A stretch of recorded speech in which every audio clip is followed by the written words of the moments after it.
Bed Bath & Beyond reported another quarter of progress in its turnaround this week. Same-store sales rose for the third straight quarter, and earnings handily beat analyst estimates. Yet, Bed Bath stock was hit on the company's outlook. On the week, shares are down about 18%, bringing the year-to-date gain in the stock to 38%. Bed Bath & Beyond President and CEO Mark Tritton is here with us now to talk more about the company's outlook. Mark, always good to see you here. You know, there's a lot going on inside the company. I don't have to tell you that. Is one of the takeaways for investors is that the turnaround of the company, it won't be in a straight line.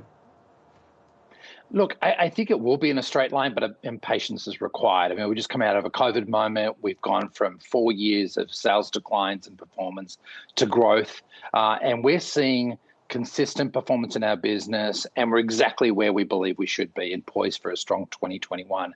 I think there's just impatience around us getting there faster.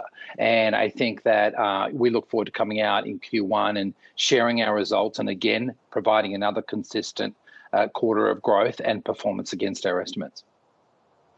You know, to that point, Mark, consumers have been out there spending very aggressively in the past few weeks. A lot of stimulus checks going through at retailers. Have you seen that in your business? We've seen overall growth that's very, very strong. I mean, we saw the results yesterday for March come out at about 10% growth. We're dramatically exceeding that growth rate in the month of March. So we see good things lie ahead for the quarter. We're seeing general consumer confidence is strong, and that's strengthening both in digital formats as well as store formats in that true omni always shopping experience. So I think that, you know, the COVID moment is still omnipresent in customers' minds, but confidence factors have changed definitely.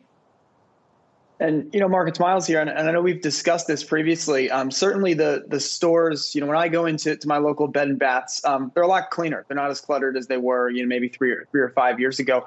Are you guys having any supply issues, though, with things that you'd like to have in stock that you can't get because of issues? We hear that from a lot of industries, and I'm curious if it's impacting, you know, any of your mix.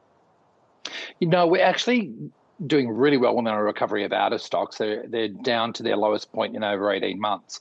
So we feel really good. We did curate the assortment miles down and actually create that focus in stores with new signage and new presentation and new flow. That's really paying dividends as we take each room and category and reset them sequentially in stores. So we're seeing some level of change in the inventory and the placement as we get settled in to bring in our new own brands. We'll see that really stabilize through Q1, but no major supply issues at this point. And in terms of our own brand launches, we brought in that product ahead of time in the right quantities to make sure that our setup was on point. A few areas where port delays are affecting a few items, but in general, we're looking good. Mark, how much inventory have you pulled out of the stores? I know you've been actively just reassessing what a Bed Bath & Beyond store should look like. And when I walk in there, perhaps there's categories that no longer make any sense to have in the store. Yeah, we're actually reducing inventory in stores by about 20 to 30%. Now, the flip side of that is the customers are coming in the store, particularly where we've remodeled, and saying, wow, you have more assortment than ever. And so I think it creates focus. It creates the ability for the great merchandise to breathe. We're able to resonate clarity on value and our unique offers and the differentiated offers that we'll show with own brands. So, you know, definitely curating, definitely reassorting, definitely upgrading our assortment. All those things are taking hold as we speak.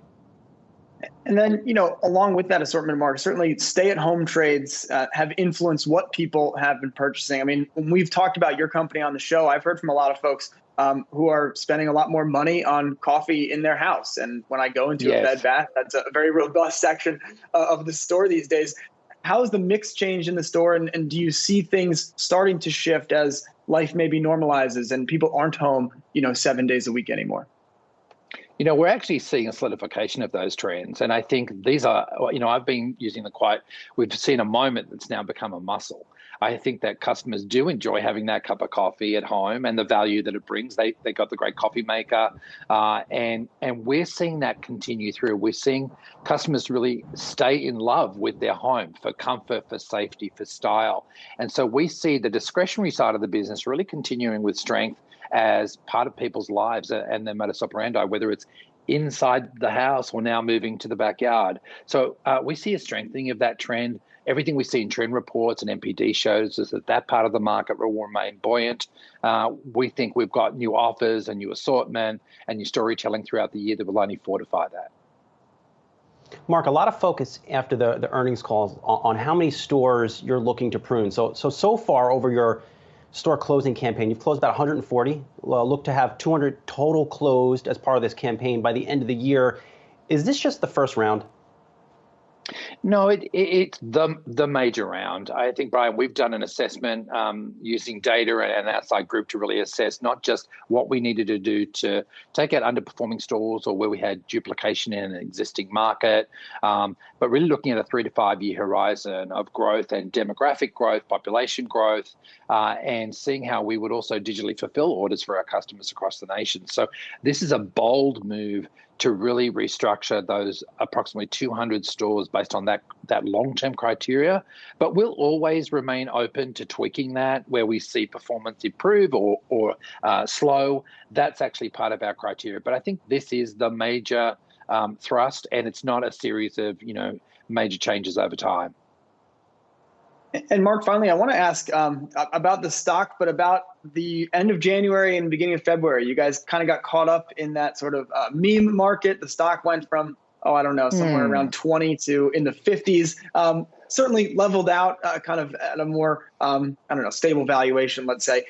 How did you guys think about that as a management company, if at all? I mean, again, it sort of came and went inside of a couple of weeks, but interesting to see those spikes on a longer term. Yeah. That was a roller coaster ride. I think for us, a couple of things. It's a great question, Miles. I think for us, we knew the reality of our financials, our stability. We're incredibly liquid. We had cash. We've already factored in our investments. We had our story out in the marketplace. The end result of that is I think it made people actually look at Bed Bath & Beyond again and go, hang on a minute, there is a strong story here, and this isn't like everybody else. That peak was very, very sharp, as you can see, and then it faded very, very quickly. And so our goal as a company was to understand what was going on, but stay focused on our deliverables. So we didn't let it distract us. We stayed focused on our prize, and you see that through our Q1 results and the reinforcement of our 2021 guidance, which is in line with our plans and in line with our 3-year plan. So moment in time, not a distraction, definitely an interesting time to live through. Yeah, that was quite a few weeks, but we'll leave it there. Bed Bath & Beyond President and CEO Mark Tritton, always good to see you. Good luck this quarter. Thanks, Brian and Miles.